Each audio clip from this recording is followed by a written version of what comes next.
और अब आपको सीधे लिए चलते हैं नई दिल्ली स्थित पर्यावरण भवन, जहां इस वक्त केंद्रीय मंत्री प्रकाश जावड़ेकर गंगा प्रदूषण मॉनिटरिंग पर प्रेस को संबोधित कर रहे हैं।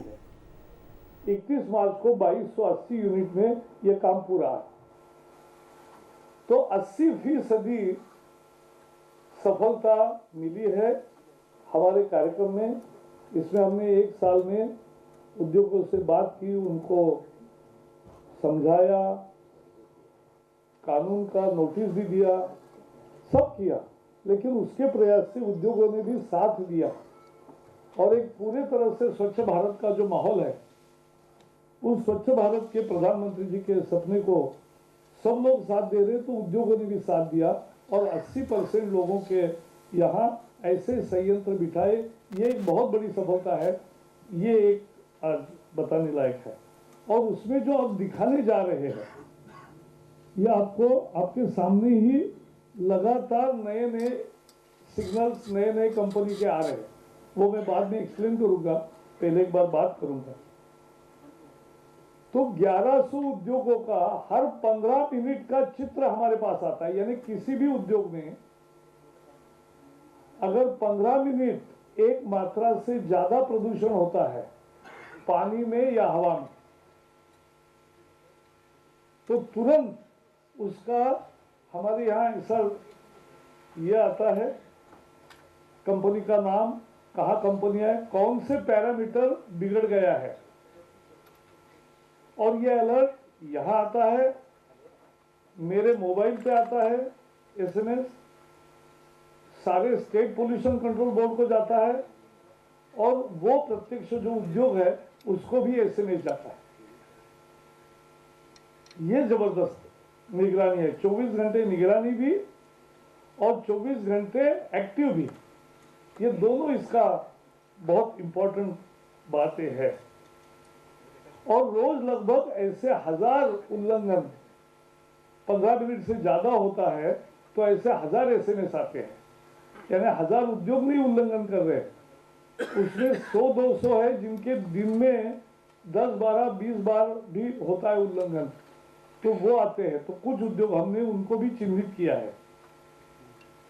या तो 15 मिनट अगर लगातार ज्यादा प्रदूषण होता है तो तुरंत अलर्ट आता है, ये सिस्टम है।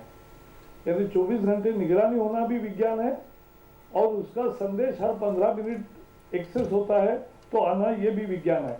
और इसमें क्या क्या हम चेक करते हैं, पार्टिकुलेट मैटर, सॉक्स, सीओ, पानी में जाता है, बीओडी, सीओडी, पीएच, टीएसएस, मैं लिखित आपको दिया हूं क्योंकि टेक्निकल है तो वो एक लिखित भी दिया है, नाइट्रोजन, अमोनिया, टीएसएस, ऐसे सभी घटक हवा में और पानी में प्रदूषण करने वाले, उसकी तुरंत शिनाख्त होती है कि कौन सा पैरामीटर बिगड़ गया है। यह अपने देश के औद्योगिक इतिहास में अब तक की सबसे बड़ी उपलब्धि है और सबसे बड़ी क्रांति है। और मुझे खुशी है कि इस स्वच्छ भारत की मुहिम में और एक औद्योगिक प्रदूषण खत्म करने की दिशा में उद्योगों ने भी भरसक सहाय दिया है।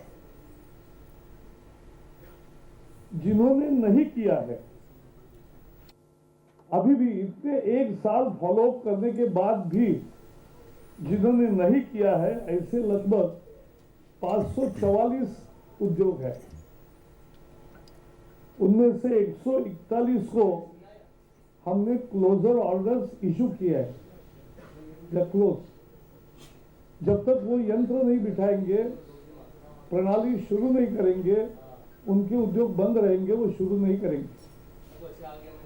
और 403 उद्योग है जिनको ये नोटिस इशू करना और क्लोजर ऑर्डर देना की प्रक्रिया चल रही है। तो ये एक, अब हम क्या कर रहे हैं, जहां ज्यादा जिन उद्योगों में दिन में 2, 4, 5, 10 बार आता है, वहां तुरंत हमारे निरीक्षक, इंस्पेक्टर्स भी जा रहे हैं और वो फिजिकल रिपोर्ट भेजेंगे। क्योंकि आज कानून में ऐसा है कि जो फिजिकल इंस्पेक्टर जाके जो रिपोर्ट देता है लैब टेस्टिंग होके, वही एविडेंस के लिए माना जाता है। तो ये 24 घंटे निगरानी का जो विज्ञान है, तंत्रज्ञान है, इसको भी वैधानिक यानी कानूनन मान्यता एविडेंस के रूप में देने के लिए एक बिल हम पेश कर रहे हैं, ताकि ये जो आपके सामने आ रहे हैं इसी को कानूनी अमली जामा पहनाया जाएगा कि यही एविडेंस है और इसके आधार पर कार्रवाई तुरंत हो सकती है और कोर्ट में भी जा सकते हैं। तो एविडेंशियल वैल्यू दे रहे।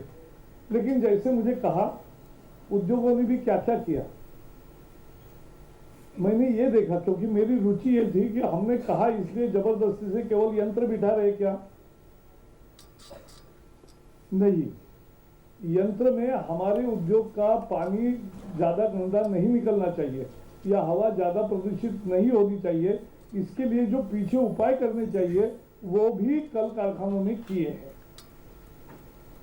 जैसे प्राइमरी क्लैरिफायर होते हैं, जो फिटकरी का जो तालाब होता है, पहला एक तालाब होता है, फिर दूसरा तालाब होता है जिसमें फिटकरी डाल के वो पानी की जो गंदगी है वो नीचे जाती है और बाकी पानी आगे जाता है।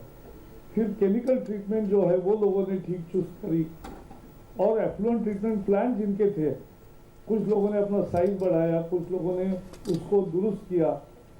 तो ये सबके कारण एफ्लुएंट डिस्चार्ज का जो क्वालिटी है वो बदल गई, अच्छी हुई।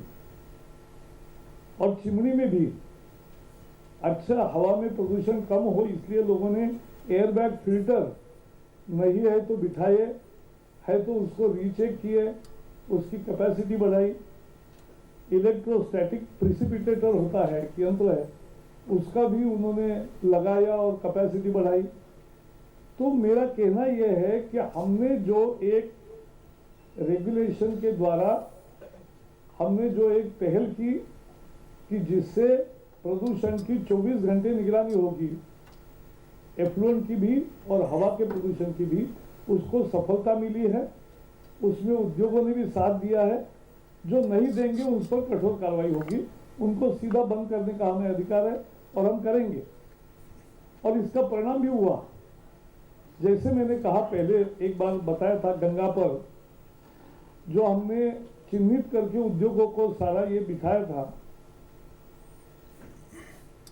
उसका परिणाम ये हुआ कि ब्लैक लिकर जो पेपर प्रोडक्ट से आती है, पेपर के मिल से आती है, वो आना बंद हो गया गंगा में। वैसे ही डिस्टिलरी से स्पेंट वॉश आता था, वो बंद हो गया। इसका मतलब जब कानून अपना काम करता है और अगर सरकार की इच्छा है, नियत है, तो लोग भी साथ देते हैं। और यही इसका उदाहरण है। तो ये हो रहा है, यही सफलता बतानी थी। अब जरा हम इसको भी समझाते हैं। आप इसको बताएंगे जरा मेहता जी, क्या क्या एक एक क्या क्या पैरामीटर दिख रहा है, जरा बताइए। हाँ, ये central pollution online effluent emission, ये माहेश्वरी इस्पात, ये जैसे ये आप स्लाइड देख रहे हो, ये माहेश्वरी इस्पात लिमिटेड है। इनके 2 स्टेशन पे ये हापुड़ में है, यूपी में। हाँ, इनके 2 स्टेशन पे ये डिवाइसेस लगाए गए हैं। इनकी 4 पैरामीटर्स मॉनिटर की जा रही है और जो पैरामीटर एक्सीड कर रहा है पिछले 24 घंटों में एक बार वो एक्सीड किया है। और टोटल एक्सीडेंस 7 दिनों में, पिछले 7 दिनों में 53 टाइम्स वो एक्सीडेंस हुई है। ठीक है, तो ये लाइव दिखता है। नहीं, ये 4 घटक कौन से है वो भी बताओ। यस सर, यहाँ पे जो 4 पैरामीटर्स इनके हैं वो दिखलाइए जरा। ETP 800 यहाँ पे दिखाई पड़ रहा है। हाँ, pH है, DOD है, टोटल सस्पेंडेड सॉलिड है। तो अगर आप फिगर देखें तो टोटल सस्पेंडेड सॉलिड की जो वैल्यू आ रही है ETP पे, वो ज्यादा 4.8 mg पर लीटर है। pH की वैल्यू 8.2 है। इसी तरह से आपको DOD की वैल्यू 19.4 mg पर लीटर मिली। नहीं, यहाँ एक्सीड जहाँ हो रहा है वो बताओ। सर, ये जो एक्सीड हो रहा है ये इस वक्त लाइव दिखला रहा है। इस हाँ। वक्त ये एक्सीड नहीं हो रहा है। अच्छा, नहीं, इस वक्त ये जो लाइन है ये अगस्त के ये तो गंगा नदी की सेहत को और कैसे दुरुस्त किया जाए, इसके लिए क्या कुछ सरकार कदम उठा रही है, इसके बारे में जानकारी दे रहे थे खुद केंद्रीय पर्यावरण मंत्री प्रकाश जावड़ेकर। बढ़ेंगे